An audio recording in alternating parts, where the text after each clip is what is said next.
We cook every individual order as it comes in because we do not believe in pre-cooking any of our soups.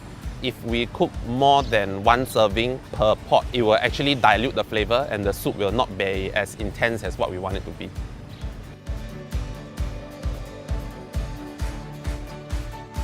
My name is Aaron. I'm 34 years old this year and I am the owner of Yanji Seafood Soup, Old Airport Road. I came from the banking sector. After graduation, I started off with Stanchart. I left the banking industry because I felt that it would have been automated to a certain extent where the human connection was no longer necessary. But this would not be the case for F&B, where the human touch is still very necessary in this industry. One of the difficulties of being a young hawker, first and foremost, would be the age. Because a lot of people, they feel that being young, you would have no experience in cooking and therefore they would automatically assume that the food that you produce would not be as flavorful or as well prepared as somebody who has more years in the industry.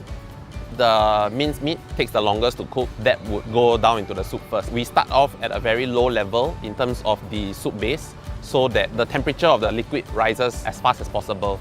And so once the meat is cooked, once it has reached maybe about 70%, then we will add in the Dory's fish slices. Then finally, we will add in the prawns. And then just before we take out the soup, we will add in a secret ingredient. The basic seafood soup will have minced meat, prawns, as well as Dory fish.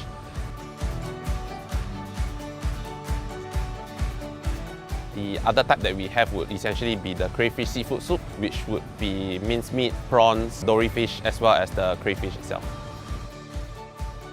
We use the ingredients like the minced meat and the prawns to flavor the soup while we are cooking it. It is different from other soups that are already pre-prepared and then they just pour it into the bowl. This is also one of the difficulties that surfaces itself because we try to create a unique dish which a lot of people do not understand.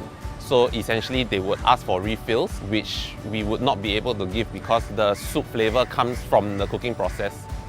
Initially, it was very difficult because I was not used to the type of environment. I was not used to the challenges that come with the job. I didn't know that customers can be so difficult and they can be extremely demanding. There were a lot of times when you just wanted to give up and you just felt like, what's the point of doing all this? But after a while, when you have more positive feedback and you have support from your friends, your family, as well as neighboring stalls, then that's what keeps you going. And once you actually see the fruits of your labor, you tend to have a slight appreciation. Now in the F&B industry, I really appreciate the amount of effort that goes into just one dish. You sort of get the sense of how much effort has gone into just coming out with that dish. Even for service staff, you tend to be more polite to them. You appreciate the work that they do. Overall, by starting your own business, be it in a hawker store or any other business that you are truly passionate about, you can really further yourself and grow yourself and you would be kinder to others, which I think should generally be the way to do things. Sometimes you might feel that there's more money to be made in the banking sector as opposed to F&B, but after a while, when you see the type of responses that you get when people enjoy your food, that kind of appreciation for what you do far outweighs the monetary incentive that you can earn.